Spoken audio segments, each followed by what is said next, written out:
I can't do anything with them. Even if I buy your argument as completely true, you're still suspended and were, on the date of this ticket, my ticket, the one I've got authority over, you were suspended by the Secretary of State. Whether or not that was a valid or invalid suspension, you were still suspended.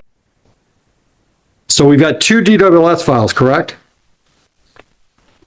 You over and another who's in the board status, but I think we're here on this motion hearing. Yeah, so one file's a money issue, the old one from December 2016. That's a drug law license suspended. The file shows you owe money. Yes. Right, all right. So we'll talk about that one. All right, and then you filed a motion on the case from November 2025, correct?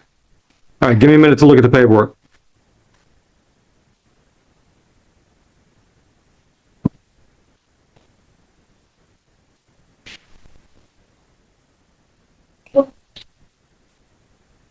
Okay, I did see Mr. Blade's motion. I did have a chance to see that, read that one already. So I'm going to read the people's response.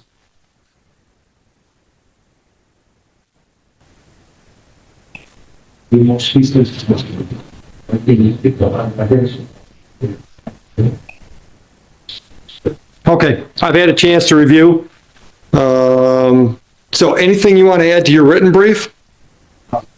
It's showing that there was no personal jurisdiction in the court back to authority to make a judgment or default judgment. You're talking about the Monroe case? Yes. Okay, go ahead. They lack jurisdiction in order to make that case or make a judgment for. Anything else? I can't find an easy to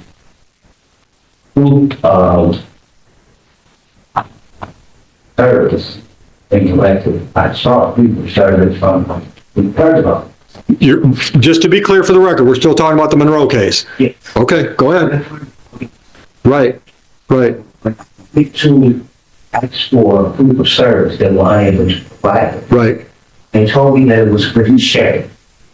So I went over to the sheriff's office to ask for proof of service because that service is Right.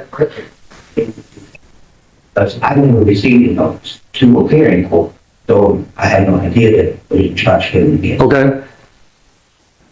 And going forward, I go to the sheriff's office.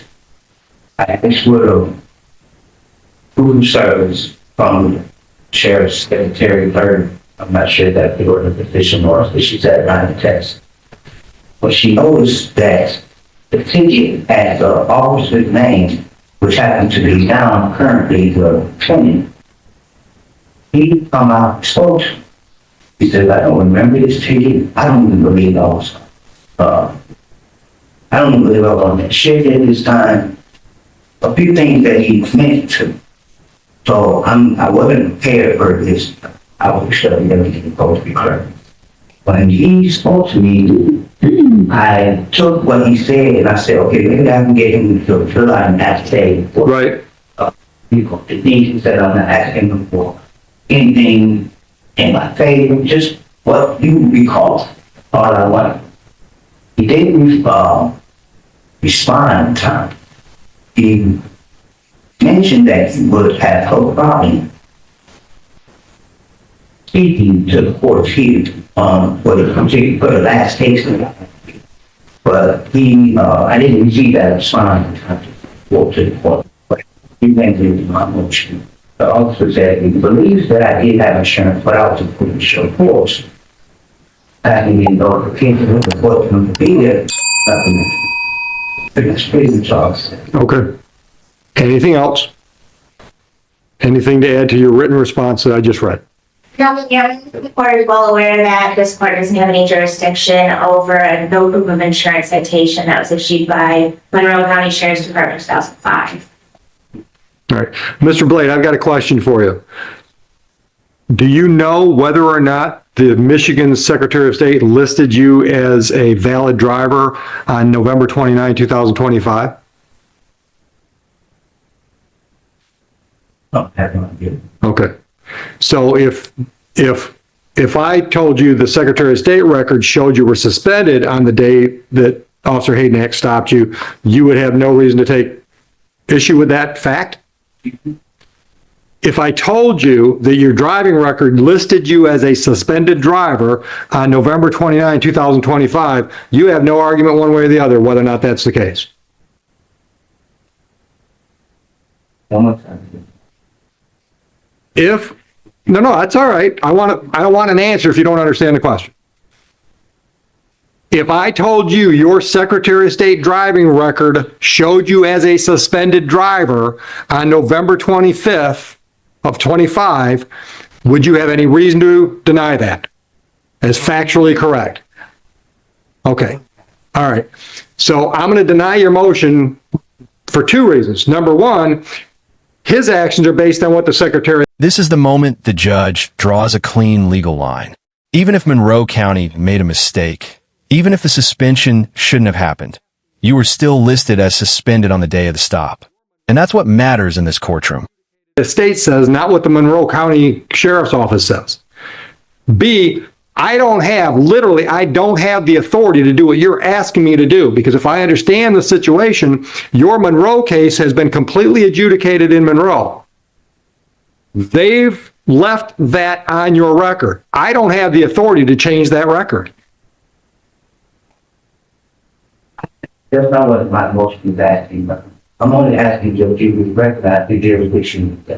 That's all I'm asking. I can't do anything with them. Even if I buy your argument as completely true, you're still suspended and were, on the date of this ticket, my ticket, the one I've got authority over, you were suspended by the Secretary of State. Whether or not that was a valid or invalid suspension, you were still suspended. So my ticket, the Huron Township ticket, is a perfectly valid ticket moving forward. But the jury,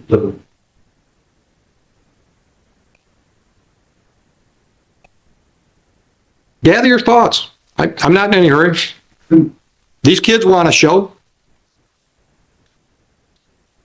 default judgment issued without prior notice can be seen as a violation of the party's rights to due process. Absolutely.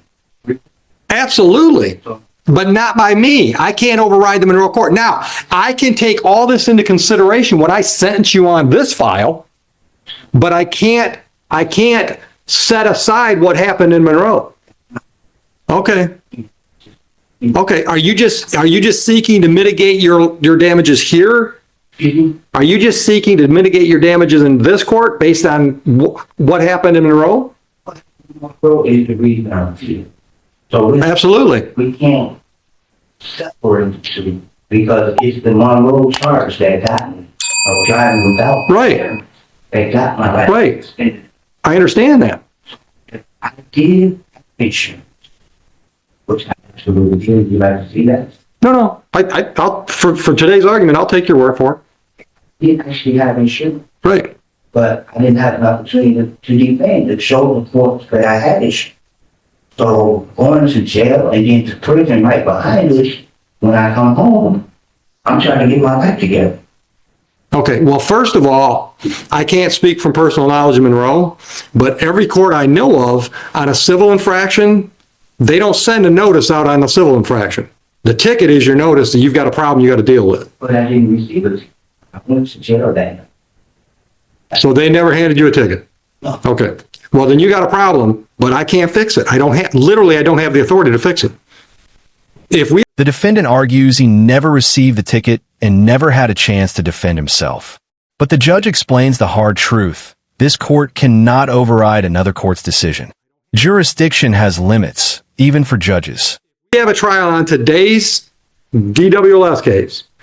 As prosecutor, she's going to have to prove to me that on November 29, 2025, your driving privileges were suspended in the state of Michigan. And she's going to have to prove to me that you were driving a vehicle on that date in Huron Township. If she proves that to me, I'm finding you guilty of drove while license suspended, revoked, or denied. The fact that the Secretary of State shouldn't have suspended you does not change that at all. You were suspended.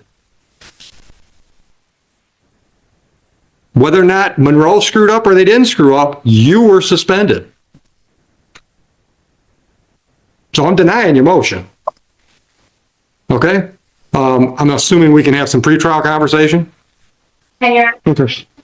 Mr. Blake, If one wishes to plead to the drug license suspended, I will dismiss the 2 remaining. And I don't even have the remaining charges, so are they already in default? Or did I just not get the files? Vehicle and another misdemeanor registration title among the plea. Oh, I'm sorry, I was looking for civil infraction. Okay, all right. Do you want to avail yourself of that offer?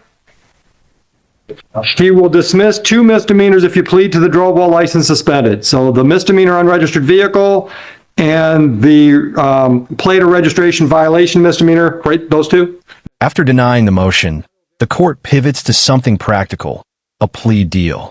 2 charges dismissed in exchange for 1 plea. In the real world of traffic court, outcomes often come down to negotiation, not constitutional theory.